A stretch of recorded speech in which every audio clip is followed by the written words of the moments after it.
So we got a teardown of the PlayStation 5, and yeah, it's massive.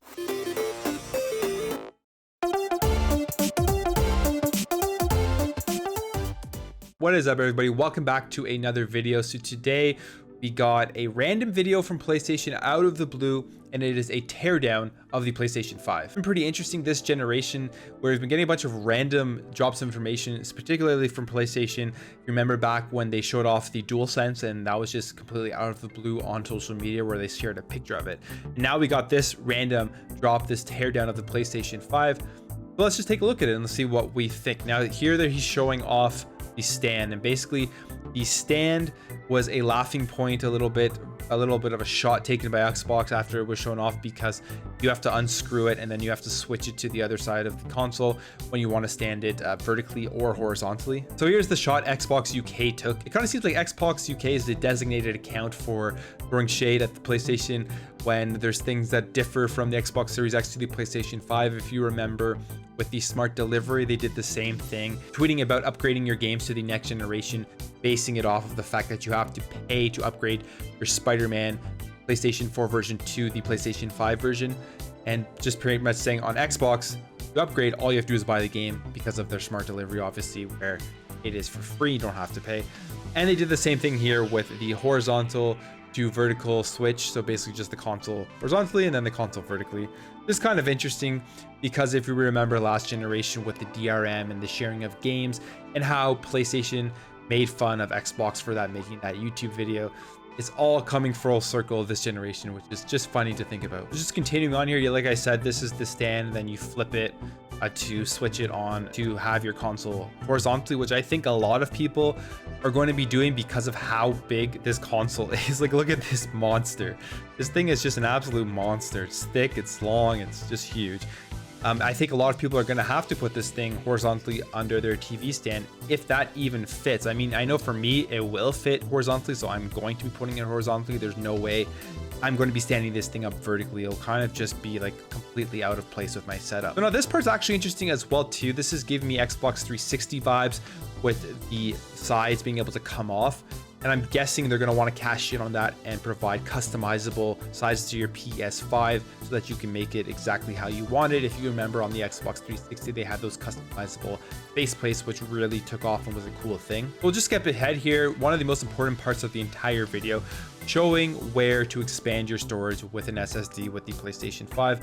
And basically you have to take off those side plates, unscrew that piece there, and then you'll be able to put in your SSD. It'll slide right in there. So definitely a harder process than the Xbox Series X, where you just pretty much are buying a memory card style thing and plugging it into the back. On this one, you're gonna have to take off the plates and then unscrew that piece. It's not hard. Realistically, it isn't a hard thing to do. For some people it may be. I mean, for some people, they will not even want to touch that. They won't even want to go in at all. But for someone who's even just a bit tech savvy, it shouldn't be too difficult to do. Then he continues on here, takes out the fan, a nice big fan there with the PlayStation 5. And he continues, takes out the HD Blu-ray drive. And this part, I mean, it's not that interesting overall. The whole video overall, honestly, was a little bit boring, but it does give you the insight as to what's inside of the PS5, and it's definitely cool to see. So we'll go to the second most important part. Well, this is probably actually the most important part, but it comes later in the video, and it is the SoC and how they are going to be cooling this thing. So there's going to be liquid metal on this chip, and I think that's a good thing. It will definitely keep it cool. And then next we have the actual vapor chamber itself, or they call it a vapor chamber. They say it's a heatsink that they built customized so that it can act as a vapor chamber to get all of that hot air away from where it shouldn't be. And it's pretty cool with their solution here, what they did with this. And you can see why now the PlayStation 5 is so damn big. And I just wanted to also show this is the custom SSD controller on the PS5. Now, like I was saying, we can see why the PlayStation 5 is so damn big. Look at all of the components here that when you do tear it down, you're gonna have to take apart. Comparing this to the Xbox Series X, it's a lot more complicated, to say the least, on how this thing has been put together, and is that better or not. I think both consoles are going to run great. I think both consoles are going to be pretty quiet and going to run cool enough at least to keep the console running well.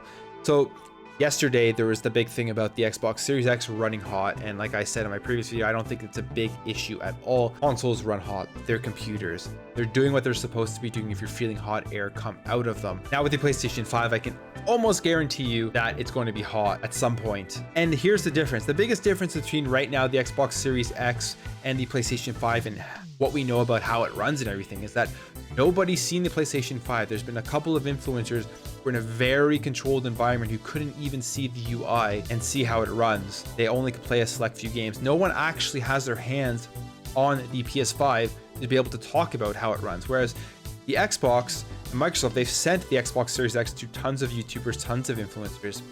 Take a look at it, compare how it runs with different games, and get a first-hand experience of the actual thing itself. And overall, the reaction has been positive. So we're gonna have to wait and see how this thing really runs once it gets into the hands of consumers, journalists, influencers, and things like that. We're not gonna know anything by watching these teardowns, by watching these controlled environment videos of everything about it. And we're so close to the release date that we probably won't know much about the PlayStation 5 UI, won't know much about how it actually runs in terms of its coolness and truthfully in terms of its quietness until we get it into more people's hands. I have no doubts that it's going to be quiet. I have no doubts that it's going to be running cool, but it's just, that is the difference right now. Anyways, guys, I just wanted to talk about that. Let me know what you guys think about this in the comments below. Do you think the PlayStation 5 is too big? Because it is massive. Do you think that it's going to run cool and quiet like they are saying so far? And what do you think about the overall components of the PlayStation 5, like the heatsink, liquid metal, and that kind of stuff for the cooling system? If you enjoyed what you see, make sure to hit that thumbs up button. If you disliked what you see, hit that thumbs down button. Also, if you're new to this channel and you do like what you're seeing, maybe hit that subscribe button and help this channel grow. I would really appreciate it. And I really appreciate all the support I've been getting recently on the last couple of videos. It means a lot to me. Thank you guys all for watching, and I'll catch you in the next video.